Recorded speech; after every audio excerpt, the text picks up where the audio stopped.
Hola, hola, hola, ¿cómo están todos? Muy, pero muy bienvenidos. Esto es El Doctor en Casa. Hoy vamos a hablar de cómo es vivir con artritis reumatoide.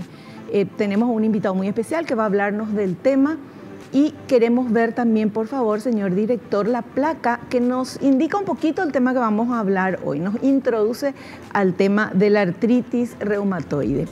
Porque la artritis reumatoide es la más frecuente enfermedad autoinmune en todo el mundo. Afecta a 1 de cada 100.000 habitantes. Es una enfermedad donde el propio sistema de defensa del cuerpo funciona mal y ataca, inflamando y destruyendo las articulaciones y otros órganos.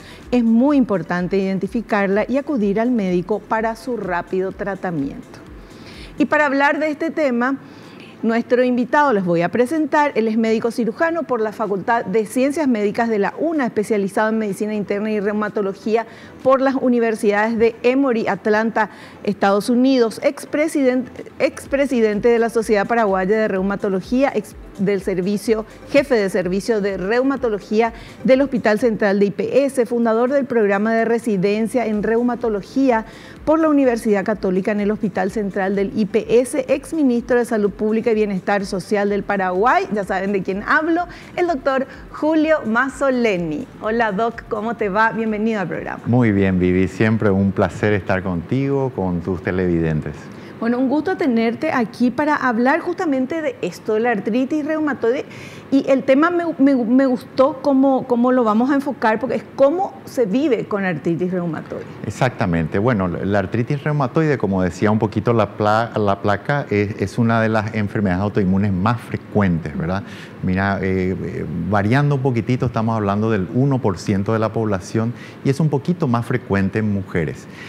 Hoy me acompaña aquí una manito, sí, pero gracias a Dios esta es una mano del siglo pasado, Vivi.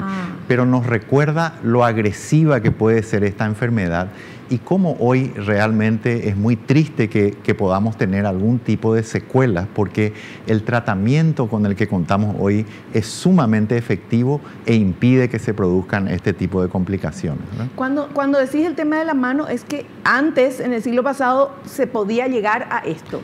De hecho, se llegaba a eso frecuentemente. Ocurría que como no había medicación muy efectiva, esta enfermedad, que es muy agresiva, gradualmente producía lesiones del cartílago y del hueso en la articulación y finalmente se producían deformidades y muchas personas incluso tenían comprometida su capacidad ambulatoria, o sea, la capacidad de poder caminar, ¿verdad? Claro. No, y la deformidad era de una manera que la gente ya no podía, si eran las manos, no podía hacer nada seguramente. Exactamente, comprometía mucho la capacidad funcional de las personas, ¿verdad? Entonces tenía un alto grado de invalidez en un gran porcentaje. Pero eso era antes. Exacto, y cambió históricamente. Hay varios hitos en medicina. Por ejemplo, en 1950 aproximadamente se descubre la cortisona. Hacia finales del siglo pasado también empezaron a usarse otras drogas convencionales como el metotrexate, la leflunomida, etc. Y después entramos en una nueva era que son unos agentes muy sofisticados que se denominan agentes biológicos y que han cambiado para siempre la historia de esta enfermedad. Fantástico. Bueno, y de eso justamente vamos a hablar. ¿Cómo estamos acá en Paraguay con la artritis reumatoide? De manera excelente. Mira, hoy en día contamos con un número de profesionales mucho mayor al que, por ejemplo, existía cuando llegué de vuelta al país a principios de este siglo. Gente muy bien entrenada y sobre todo tenemos todos estos medicamentos que mencioné someramente están disponibles para el público, tanto en todos los servicios públicos inclusive, tanto en el Ministerio de Salud como también en el Instituto de Previsión Social y naturalmente en el sector privado también, ¿no? Fantástico. Hay mucha gente que tiene artritis reumatoide acá en Paraguay. Definitivamente. Mira, en Latinoamérica en general, te mencionaba yo un promedio de aproximadamente un 1%. Puede sonar bajo, pero cuando hablamos de una enfermedad realmente como autoinmune, es realmente una carga importante a la sociedad. O sea, estamos hablando de que entre casos nuevos y casos arrastrados, en un país como el nuestro estaríamos cerca de más o menos 50 a 60.000 personas que podrían estar conviviendo con esta enfermedad. Claro. Bueno, ¿hay tratamiento? ¿Están los medicamentos? ¿Los tenemos acá en Paraguay? Así es, Vivi. O sea, Así es. Y lo principal, como en casi cualquier patología con la que lidiamos, es establecer ese diagnóstico de manera precisa y lo más temprano posible, y de ahí derivarlo al especialista para que se pueda instituir el tratamiento específico. ¿Cuáles son los síntomas? Porque me imagino que no es que se deforma ya de repente, o sea, al inicio, sino que tiene que haber algo antes, ¿verdad? Efectivamente, toma muchos años. Y hay que, para que el público nos entienda también, aquí estamos hablando de un tipo de artritis, pero hay varios. Por ejemplo, el chikungunya genera un tipo de artritis, el ácido úrico, otro tipo de artritis. Claro. Entonces hay como unas 100 variedades distintas de artritis, y aquí estamos hablando de una de las más agresivas y las más frecuentes. Pero en general el médico reumatólogo sospecha esta enfermedad cuando hay un compromiso de las articulaciones pequeñas de manos y pies sobre todo, y de manera simétrica, es decir, los dos lados.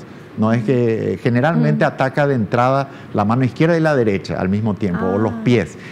Suele haber hinchazón, las personas se quejan frecuentemente de rigidez matutina, están como endurecidos, por las mañanas se sienten como robots, y con el paso del tiempo van pudiendo cerrar mejor las manos, moverse con más fluidez.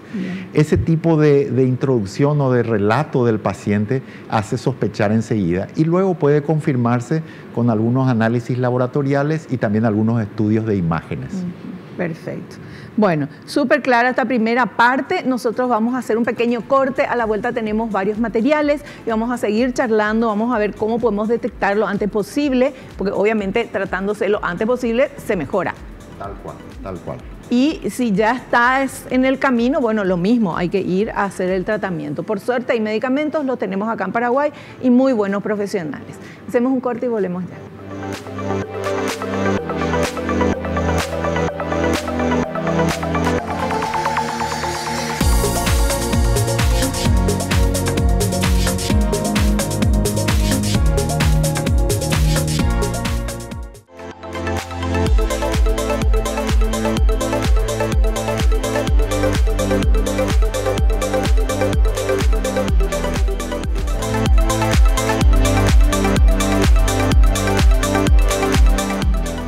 El tema de hoy es cómo se vive con artritis reumatoide, y estamos con el doctor Julio Mazzoleni, que nos va a ir explicando a lo largo del programa cómo es vivir con artritis reumatoide, y vamos a conocer más sobre este tema.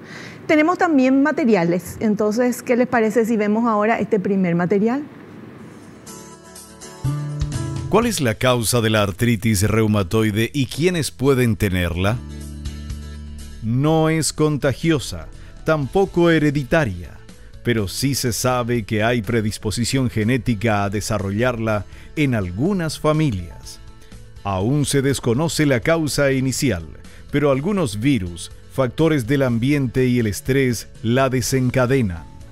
Afecta con mayor frecuencia a mujeres y la edad de presentación en su mayor parte está entre los 30 y 50 años, aunque puede verse también en varones y en todas las edades. Bueno, a cualquiera entonces le puede tocar. Efectivamente, pero hay algunos datos así que podemos precisar. Entre ellos, el hecho de que hay algunos picos en la tercera y quinta década de la vida. Eso quiere decir más o menos entre los 20 y los 30, y otro entre los 40 y 50 más o menos. Pero si bien, como rezaba la placa, se puede ver en cualquier persona. Y lo que ocurre es que, aunque no tenemos la causa específica, nuestras defensas, que están diseñadas para enfrentar gérmenes, para enfrentar infecciones, sufren un desperfecto, y es como que se confunden, y en vez de atacar a estos gérmenes, lo que hacen es atacar algunas partes del propio cuerpo, ¿verdad? En este caso, el cartílago, el hueso serían los blancos equivocados, digamos, de nuestro sistema inmunológico. Y eso es lo que ocurre mayormente. Y como mencionaba también la placa, hay ciertos detonantes que muchas veces tienen que ver con el hecho de que activan la parte del sistema inmunológico, las defensas, apropiadamente, pero desgraciadamente también activan esa parte que está como con un pequeño desperfecto. Entonces, eso es lo que hace que, por ejemplo, enfermedades virales o infecciones en general puedan ser una causa que detone una artritis que estaba dormida y que la active. O sea, uno puede ser portador de artritis, pero no se manifiesta. Entonces vos no tenés nada. Hasta que de repente, por algún motivo, una infección, un resfrío, una cosa así, se activa. Así mismo. Incluso hay estudios que muestran que personas ya tienen, por ejemplo, los anticuerpos, son los análisis que se suelen asociar con la enfermedad, los tienen a veces muchos años antes de desarrollar los síntomas y signos de la enfermedad. Es más, algunos pueden llegar a tener esos análisis positivos y no desarrollar nunca la enfermedad, o sea, se quedan en ese estado de portadores eternos también, ¿verdad? Entonces, por eso hay que ser muy cuidadoso y abordar estas cuestiones con profesionales, ¿verdad? Claro. Y si, por ejemplo, sale el análisis positivo, la persona no tiene, o sea, no tiene nada, pero está positivo, ¿qué se hace en ese caso? En este momento de cómo está el estado del arte, digamos, de la ciencia, en este momento se vigila al paciente, se lo monitorea cada tanto y se establece el tratamiento cuando empiezan los síntomas. Pero eso podría cambiar en el futuro, Vivi, si tenemos análisis o tenemos otros marcadores que nos permitan establecer con certeza si esa persona va a desarrollar definitivamente la enfermedad o no. Y por eso también nosotros en este momento no recomendamos que la gente se haga estos análisis si no tiene síntomas que justifiquen. Claro. Porque te quedas con una información que puede confundir más de lo que ayuda. Claro, claro, con miedo, porque si me sale positivo, yo ya me quiero ir y que me hagan, ya me den algún medicamento. Efectivamente. Y no es el caso. O se queda uno con la ansiedad y la angustia de cuándo me va a venir la enfermedad. Y estas cosas tienen muchos ítems complicados que hay que administrarlos con mucha prudencia. Claro, porque también el tratamiento no es inocuo, ¿verdad? No es que te dan unos medicamentos que solamente es para eso y no te hacen... Ahí diste en la tecla, o sea, estos medicamentos, si bien en general son muy nobles y cuando son bajo supervisión médica típicamente tienen muy poco riesgo, lo tienen. Y uno, como en cualquier empresa en la vida o decisión que tomamos en la vida, tiene que hacer un análisis costo, riesgo, beneficio. Entonces, solamente cuando la enfermedad está instalada y sabemos que es muy agresiva y que la historia natural es la de destrucción de articulaciones, es cuando se justifican sin ninguna duda estos medicamentos por su gran beneficio frente a riesgos bastante pequeños, ¿verdad? Ya, perfecto. Bueno, vamos a ver ahora el otro material que habla de los síntomas. A ver, por favor. Síntomas que presenta: dolor e hinchazón en articulaciones, más frecuentemente en los dedos de las manos y pies o muñecas. Puede afectar también hombros, codos, rodillas, tobillos y por lo general de ambos lados del cuerpo. Si se deja progresar puede ser destructiva, llegando a deformarse y perder la funcionalidad. Característicamente se amanece con dificultad para mover la o las articulaciones, y esto se extiende por varias horas. Sobre las articulaciones puede verse en algunas ocasiones pequeñas tumoraciones conocidas en el ámbito médico como nódulos reumatoides. Con menos frecuencia afecta a otros órganos. Puede producir anemia, afección pulmonar, úlceras en la piel e incluso afectar los ojos y los nervios periféricos, producir debilidad, cansancio, raras veces fiebre.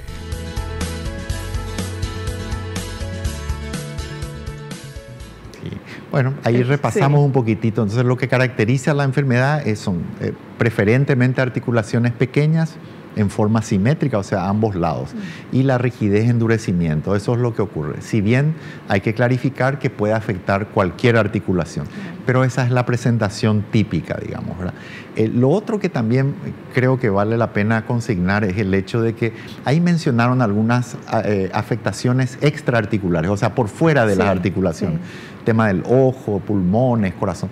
Y aunque todavía se ven con alguna frecuencia, se ven cada vez menos, justamente gracias al éxito de la medicación convencional y de que estamos haciendo un mejor trabajo, tanto los médicos internistas generales, los propios especialistas y el público en general, en consultar más temprano y a tiempo. Entonces, el tratamiento instituido hace que podamos controlar mejor sin complicaciones o con menor frecuencia de estas complicaciones.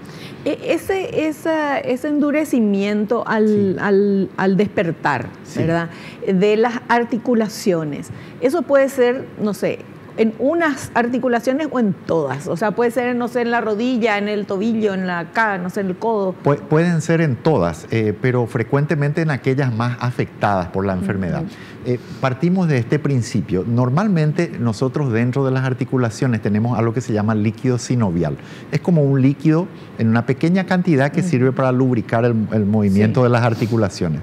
La artritis lo que hace por diversos mecanismos es aumentar ese líquido. O sea, cuando ves inflamada la articulación, lo que tenés es más líquido en eso. Claro. ¿Qué pasa? Con el movimiento eso puede salir de esa articulación, por decirlo en términos sencillos y dinámicos. Cuando pasamos mucho tiempo sin movernos, como cuando dormimos, al despertarnos, ¿qué pasa? Está todo cargado. Entonces, ahí estamos duros, rígidos como un robot. Conforme pasan los minutos y las horas, te vas sintiendo mejor. O por lo menos más fluido. O sea, hay que moverse. Sí. La cosa es moverse. Vos te despertás, estás hinchado, te duele. Lo primero que decís, bueno, me quedo quietita nomás que pase. Y es al revés, ¿verdad? Hay que moverse y de hecho hay estudios que muestran que las personas con artritis reumatoide que hacen ejercicio les va mucho mejor que las que no lo hacen. Yeah. Entre paréntesis, también otra forma de abordar un sistema inmunológico sano, además del ejercicio, es una dieta balanceada y dormir las horas suficientes. Eso es fundamental y mucho más importante que cualquier suplemento, digamos, ¿verdad? Así mismo, así mismo. Y todavía no se sabe el porqué de este tipo de enfermedades autoinmunes, ¿verdad? De por qué el cuerpo reacciona contra el mismo cuerpo. Hay muchos factores, estamos muy cerca de poder definir. Aquí hay que entender también que estamos hablando de un grupo muy grande de enfermedades, algunas que claramente la identifica el público como tal y otras no tanto. Por ejemplo, el vitiligo, esa que perdés la coloración de la piel, es una enfermedad autoinmune. La celiaquía es una enfermedad autoinmune. La colitis ulcerosa, la psoriasis, son todas enfermedades autoinmunes. Creemos que hay como, dentro del sistema inmunológico hay como unas células que son como policías que van detectando algunas células que están deformaditas o que no están funcionando bien. Podría darse que este sistema policial, entre comillas, no funciona bien. También hay ciertos genes que están asociados con la síntesis de algunas proteínas que pudieran venir falladas, por ejemplo, y así una serie de cosas que pueden estar. Tenemos las piezas del rompecabezas, pero nos falta un poquitito para poder, pero no estamos muy lejos de eso.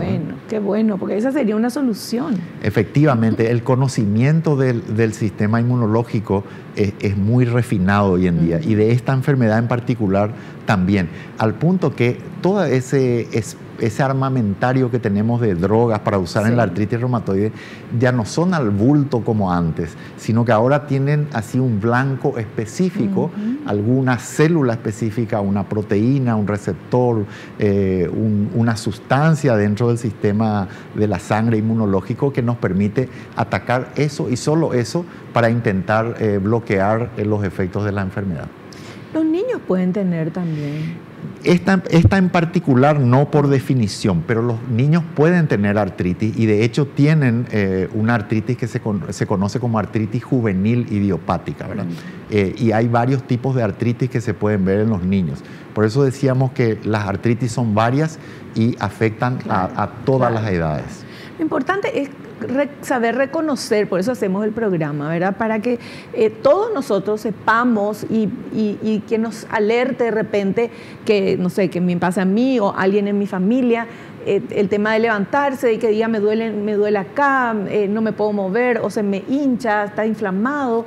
Entonces ir al médico, porque muchas veces uno dice, bueno, ya va a pasar seguramente, qué sé yo, retención de líquido, cualquier cosa uno dice cuando no sabe. Y lo importante es ver y ir al médico para tomar desde un inicio. Definitivamente. Yo creo que como recomendación al público le diría que cuando tenemos dolores articulares, sobre todo si es en más de un lugar, si no tuvimos un golpe, un traumatismo que justifique eso y está durando varios días, es hora de ir a nuestro médico de confianza que va a saber si es relevante poder derivar al paciente a un especialista. Perfecto. Doctor, vamos a hacer un cortecito y volvemos ya.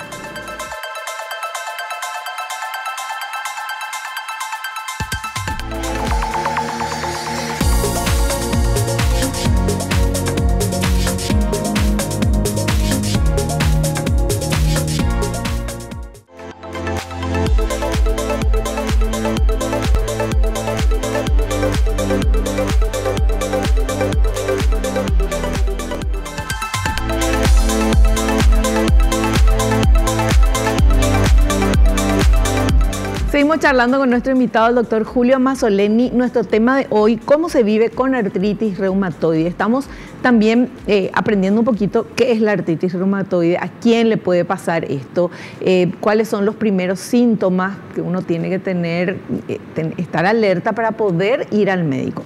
Ya dijo el doctor, cuanto antes se detecte, mejor el tratamiento, ¿verdad? Y más, el resultado va a ser mejor aún.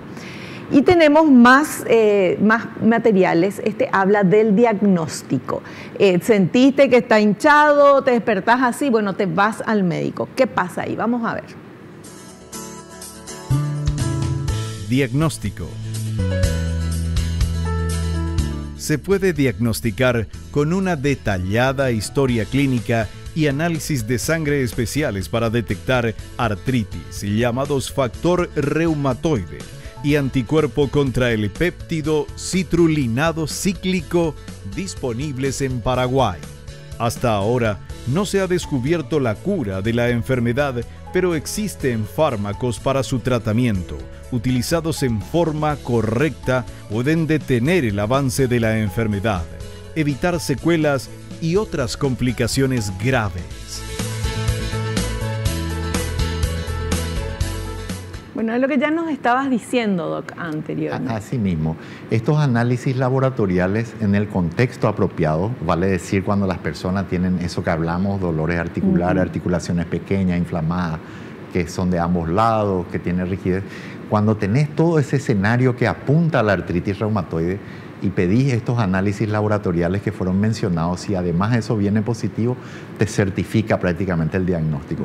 Pero quiero insistir en el hecho de que cuando los pedís en un contexto no apropiado, la persona no tiene síntomas, a veces se hacen como un chequeo general y te vienen, pueden confundir más de lo que ayudan. Por eso es muy importante utilizarlos con precisión y lo tiene que hacer un especialista porque tiene que valorar todos los elementos, ¿verdad? Doctor, cuando va una persona a tu consultorio con este problema, ¿cómo se desarrolla esa consulta? ¿Qué cosas le preguntás? ¿Qué le decís que tiene que hacer? Sí, bueno, principalmente confirmamos, escuchamos este relato que es bastante típico. Es muy importante para nosotros definir hace cuánto está teniendo esto. Muchas de las lesiones tienen un tiempo, generalmente requieren a veces unos 6 meses como mínimo para que haya lesiones que puedan ser perceptibles en una radiografía. Típicamente, a los efectos de poder evaluar cómo está funcionando el tratamiento, nosotros hacemos un conteo muy detallado de las articulaciones que están involucradas y las vamos siguiendo en el tiempo para poder establecer una mejoría o un empeoramiento, ¿verdad? Entonces, también tenemos una charla bien detallada sobre las implicancias del tratamiento, qué riesgos tienen los tratamientos, qué tipo de controles hay que hacer. Y frecuentemente yo uso la analogía con mis pacientes de que esto es como una termita, como un QPI, la artritis, ¿verdad? Si usamos calmante, es como barrer el QPI y ponerlo debajo de la alfombra. Lo que hay que hacer es atacar, darle algo específico contra eso. Y bueno, los medicamentos que utilizamos tienen ese. Entonces, no hay que dejarse engañar por medicamentos que te dan un control transitorio de los síntomas, te hacen sentir mejor, pero que no están atajando la enfermedad. Entonces, ese tipo de conversaciones son las que tenemos. Riesgos hay que establecer con franqueza, hay que identificar cualquier barrera que tenga el paciente en términos de entender la enfermedad o de acceder a la medicación. También tratar de que entienda bien con qué estamos lidiando, establecer un vínculo confiable, seguro, porque la adherencia al tratamiento, que es fundamental para poder tener éxito, depende mucho de esa relación médico-paciente. Doctor, ¿y el paciente que va con alguna otra enfermedad ya de base, por ejemplo, estos medicamentos que se les da, ¿se le puede seguir dando? Depende del escenario, pero eso es otra de las cosas muy relevantes. Nosotros, cuando recibimos un paciente, sobre todo por primera vez, estamos muy interesados en qué otras enfermedades tiene, qué otros medicamentos tiene, y algunas de esas condiciones pueden hacer que ciertos medicamentos sean priorizados sobre otros o que evitemos algunas cosas. Por ejemplo, si una persona tiene un problema renal, nosotros vamos a mantenernos alejados de antiinflamatorios, por decirte, que si bien no son específicos, los usamos también para el dolor. O si tiene diabetes, vamos a tratar de mantenernos alejados de corticoides. O si tiene problemas del hígado, hay ciertos medicamentos que podrían estar contraindicados. Entonces, la salud general del paciente es absolutamente indispensable de gestionar para poder hacer un tratamiento correcto y seguro para la artritis. Claro, perfecto. Bueno, y veamos el otro material que habla de posibles complicaciones. A ver. Posibles complicaciones. Las complicaciones pueden abarcar daño al tejido pulmonar, aumento del riesgo de arteriosclerosis, lesión de la columna cuando los huesos del cuello resultan dañados, inflamación de los vasos sanguíneos, la cual puede llevar a que se presenten problemas en la piel, los nervios, el corazón y el cerebro, hinchazón e inflamación del revestimiento externo del corazón y del músculo cardíaco, lo cual puede llevar al desarrollo de insuficiencia cardíaca congestiva. Bueno, como mencionaba, todas estas complicaciones son posibles. Afortunadamente, como te decía, con el tratamiento efectivo que tenemos y con la administración más temprana, son menos frecuentes. Sin embargo, me gustaría puntualizar en algo muy específico, porque a pesar del mejor control que tenemos hoy, los procesos de inflamación de cualquier tipo pueden generar dentro de las paredes de los vasos sanguíneos reacciones que hagan predisponer a que se produzcan estos coagulitos que taponan las arterias y que pueden generar, por ejemplo, infartos, accidentes cerebrovasculares. Y de hecho, las artritis no controladas representan un factor de riesgo para las enfermedades cardiovasculares, casi al mismo nivel que, por ejemplo, fumar o tener presión alta o tener una historia familiar o tener colesterol alto, por ejemplo, que son algunos factores de riesgo que conocemos tradicionalmente para los infartos. Bueno, la artritis no tratada, digamos, florida con toda su inflamación, puede aumentar significativamente el riesgo. Y de hecho, hay estudios un poco más viejos del siglo pasado que muestran que aquellos pacientes con artritis reumatoide no tratados tenían una expectativa de vida 10 años menor que aquellos pacientes con artritis reumatoide tratados apropiadamente. ¿Y cuál era la diferencia? ¿Por qué morían? Básicamente, mayoritariamente, por problemas cardiovasculares. O sea que con más razón todavía hay que tratarse. Con más razón todavía, y una puntualización más que es importante. Los médicos siempre estamos, espero que todos, en contra del cigarrillo, porque la salud se afecta ya en innumerables enfermedades. Pero en la artritis reumatoide en particular, el cigarrillo tiene un efecto dramáticamente nocivo, empeora drásticamente la inflamación, ¿verdad? Porque se suma a todos estos procesos inflamatorios y les va mucho peor a los que fuman. Entonces, también es otra cosa que está un poquito en el campo de los pacientes para poder mejorar su convivencia con la artritis. Claro. O sea, ya se sabe que el cigarrillo hace mal, ¿verdad? Que fumar hace mal, pero hay ciertas enfermedades como esta, por ejemplo, que le hace bolsa, ¿verdad? Le hace peor. Así mismo, tal cual. Perfecto, bueno, estamos aprendiendo mucho hoy en el programa. Vamos a hacer un pequeño corte, volvemos ya.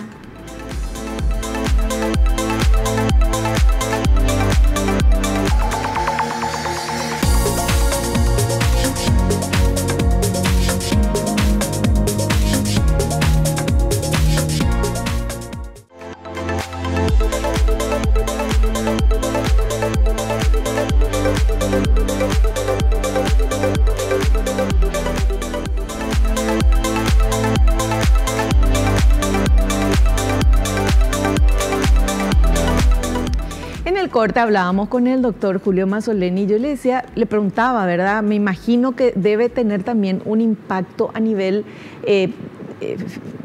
psicológico a nivel de las personas que tienen toda enfermedad tiene un impacto, obviamente psicológico también, pero creo yo, me imagino, más aún las que se ven de afuera, ¿verdad? Las que, por ejemplo, como en este caso que va deformando, por ejemplo, ¿verdad? Categóricamente tienen, y por eso es tan importante un diálogo franco con el paciente. Es muy importante que el paciente sepa qué esperar, en cuánto tiempo esperar, que le demos una noción de cuál es el plan a mediano y largo plazo, para que sea copartícipe y responsable de lo que hago, para que tenga esa adherencia y para que pueda administrar también esa incertidumbre, esa ansiedad, angustia que naturalmente generan. Claro. Y ni hablar si, como vos mencionabas, si hay de por medio medicamentos o hay signos que pudieran afectar la autoestima de la persona. Sí, sí. De hecho, se estima que en el dolor hay un 10% más o menos del componente sensorial del dolor, de lo que realmente sentimos físicamente,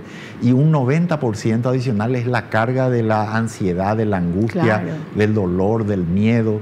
Entonces, todas esas cosas hay que gestionarlas y entender que la salud no es una cuestión física y espiritual o digamos psicológica por separado, sino que está toda integrada y hay que conversar estas cosas, ¿verdad? Doctor, dijiste que el paciente le dicen, bueno, que tiene que esperar los tiempos que más o menos va a mejorar o va a pasar tal cosa. Y eso es algo primordial, porque como paciente, uno lo que quiere saber es cuándo. Claro. Los tiempos, bueno, tenés que tomar, pero ¿cuánto tiempo tengo que tomar este medicamento? ¿Esto se va a curar o no se va a curar? ¿Se va a deteriorar o no? Y eso es importantísimo decirle, y una vez que ya tenga todo esto, obviamente yo creo que hay que gestionarlo también con un psicólogo, ¿verdad? Porque todo soporte, incluso la contención familiar, ha habido ocasiones en que he considerado incluso interesante invitar a miembros de la familia para que puedan entender un poco, porque a veces se subestima o se minimiza este tipo de condiciones y muchas otras con las que lidiamos. Entonces es muy importante a veces el componente familiar, ni hablar algún profesional como citaste también, por supuesto. Y estas enfermedades crónicas frecuentemente se asocian con problemas de salud mental. Hemos mencionado ansiedad, angustia, depresión, una serie de elementos. Entonces, en algunos pacientes, algún tipo de ayuda puede ser necesario. Pero como mínimo, tiene que haber esta conversación franca, ¿verdad? A veces el sistema es un poco complicado porque también le exige a los médicos una valoración en un tiempo que es reducido. Y en ese caso a veces lo que hay que hacer es tratar de ir procesando distintos temas en las citas posteriores, ¿no? Ya, perfecto. Bueno, y justamente esto habla este material, la integración física y emocional. Vamos a ver. Integración física y emocional. El dolor de la artritis reumatoide llega a tener un efecto negativo en el estado de ánimo. Las actividades cotidianas pueden provocar dolor y el paciente se siente desanimado. Sin embargo, cuando estas sensaciones normales se intensifican y crean una repetición constante de pensamientos de temor o desesperanza, el dolor puede empeorar y volverse más difícil de controlar. El paciente debe tratar de distraerse con actividades que disfrute, pasar tiempo con personas que lo apoyan y considerar la posibilidad de consultar con un terapeuta.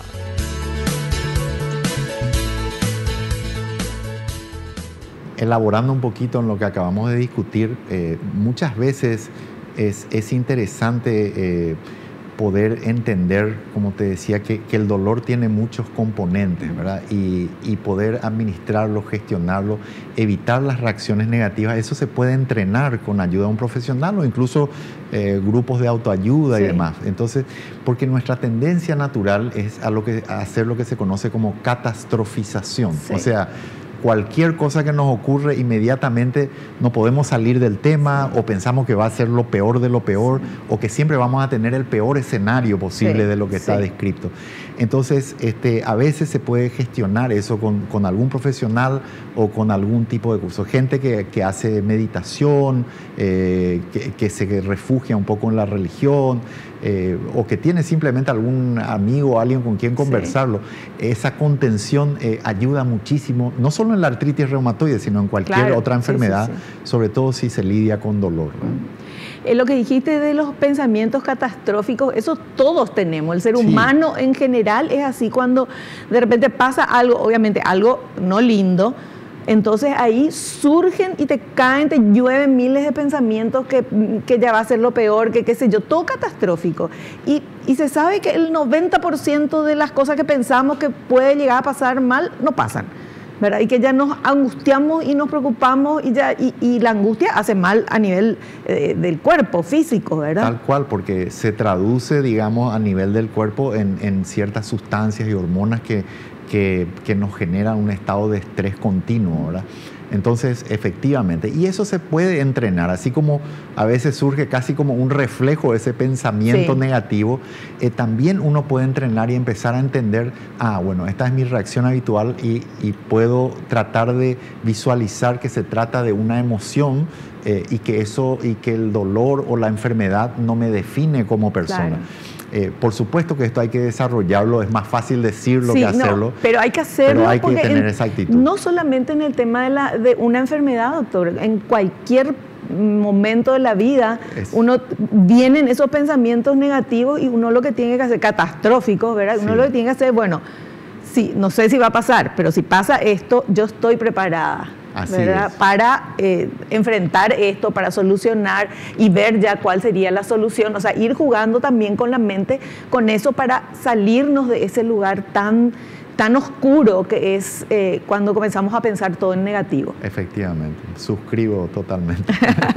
Perfecto. Bueno, vamos al siguiente material, por favor.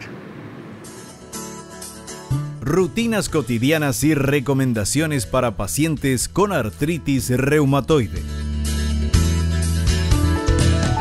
Mantenga las articulaciones en movimiento. Todos los días realice estiramientos suaves que lleven a las articulaciones a su amplitud de movimiento. Mantenga una buena postura. Conozca sus límites. Debe haber un equilibrio entre la actividad y el descanso. Los cambios en el estilo de vida son importantes. Controle su peso. La obesidad puede empeorar las complicaciones de la artritis reumatoide y contribuir al dolor. No fume, ya que causa estrés en el tejido conectivo y puede aumentar el dolor de la artritis.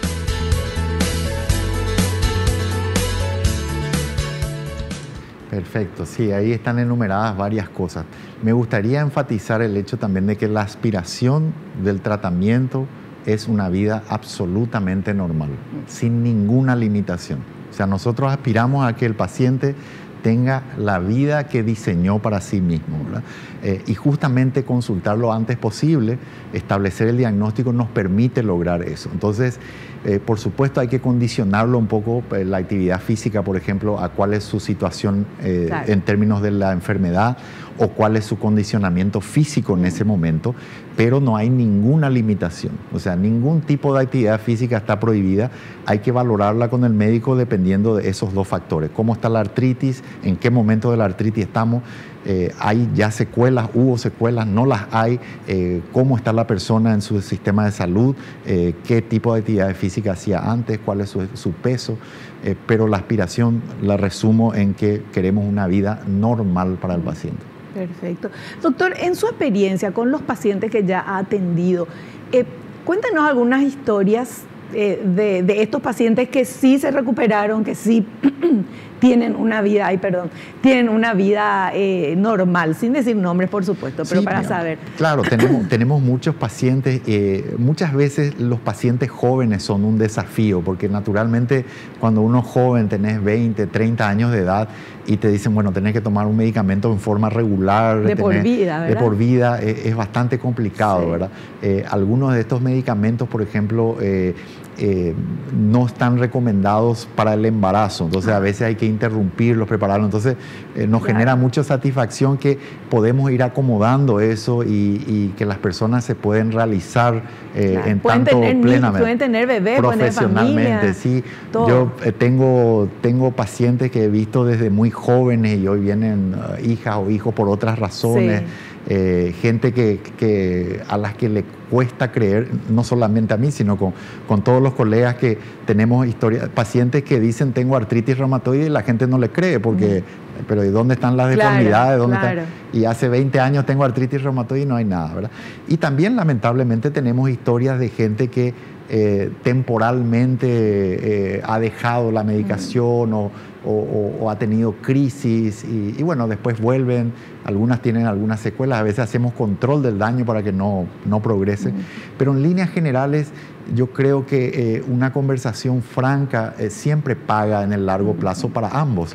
Claro. Porque para nosotros como médicos también es importante conseguir un éxito y ese éxito solo se logra con sintonía con el paciente. Claro. Pero qué lindo poder escuchar esto acá en el programa, porque estamos hablando de una enfermedad autoinmune que es de por vida y que se tiene que tomar los medicamentos de por vida también y hay ciertas circunstancias que agravan o no. Pero saber eso, doctor, de que hay gente, o sea, que ese es el fin, ¿verdad?, de ustedes de hacer el tratamiento. Y sobre todo que tenemos esas armas, las tenemos aquí en Paraguay, que tenemos muchos profesionales muy bien entrenados. Hoy ya tenemos en el país, hace un tiempito, 2 escuelas de formación de reumatólogos que realmente nos dan mucha satisfacción. Qué bueno, porque antes tenían que formarse afuera, ¿verdad? Exactamente, sí, y éramos muy poquitos, ¿verdad? Hoy somos un poco más de 60 en el país y todos con una formación realmente muy buena, ¿verdad? Qué bueno. Bueno, hacemos un cortecito, volvemos a la vuelta, estamos con las consultas que ustedes enviaron a través de las redes sociales del Doctor en Casa para nuestro invitado. Y recordarles también que la revista El Doctor en Casa es gratuita, te puedes suscribir y vas a tener este y todos los otros temas que tratamos aquí día a día en el programa. Volvemos ya.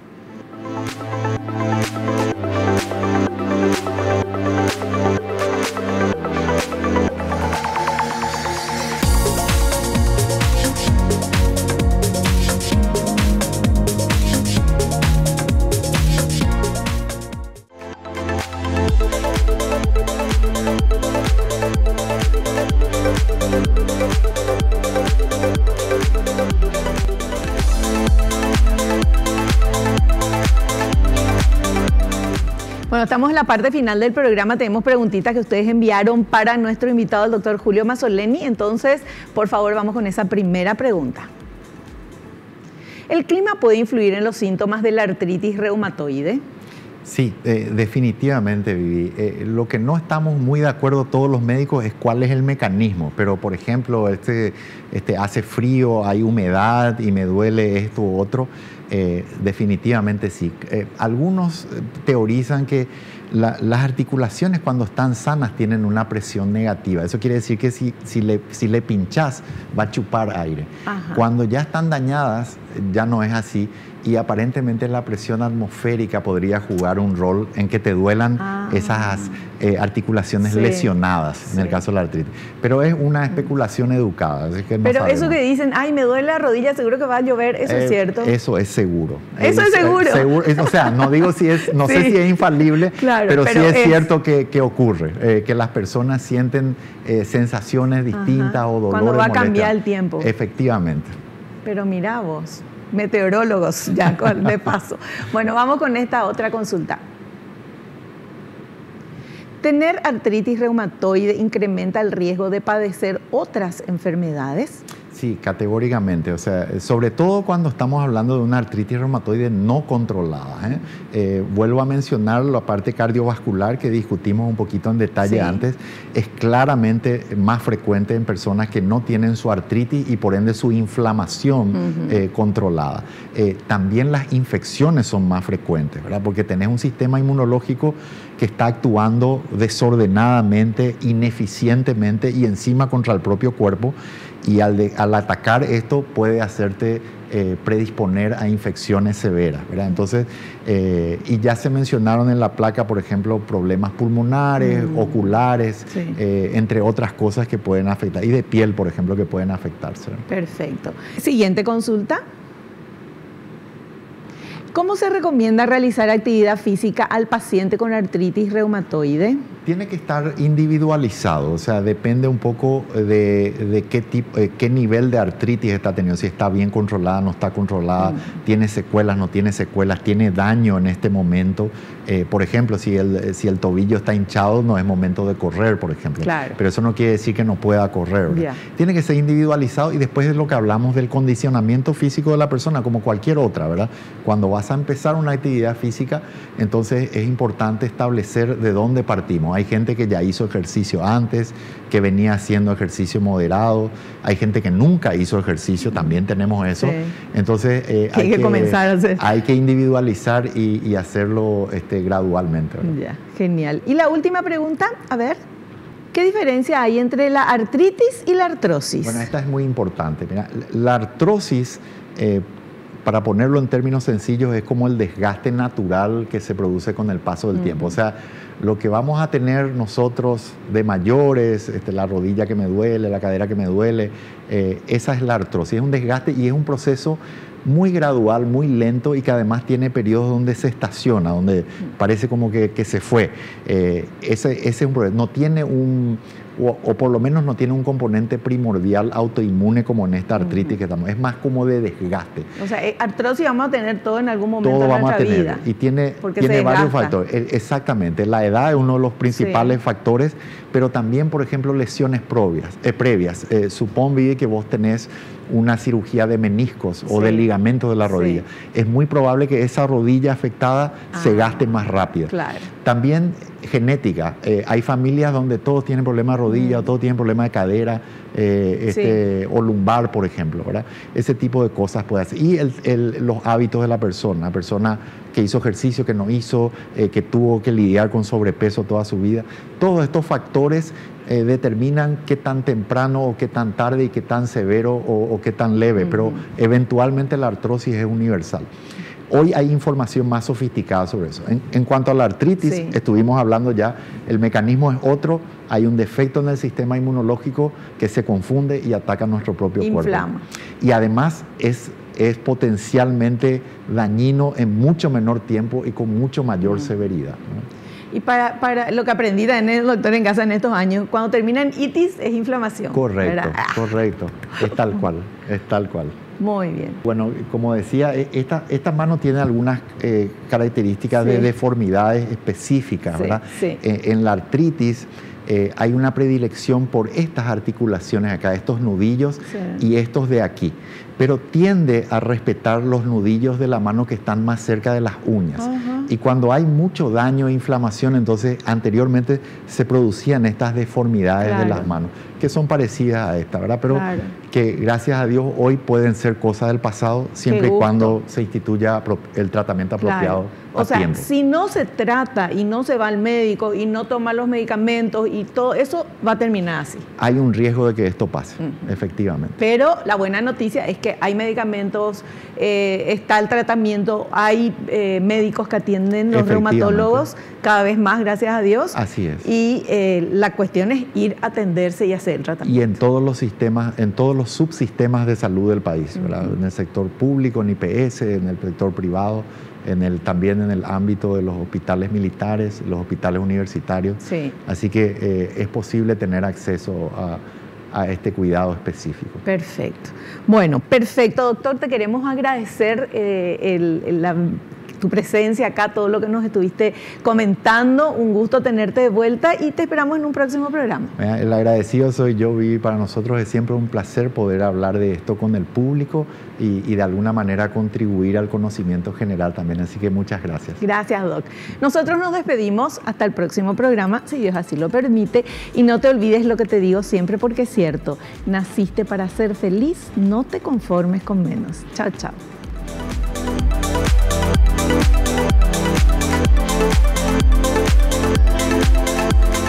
La revista El Doctor en Casa presentó su programa El Doctor en Casa TV. Fue una realización de Alica.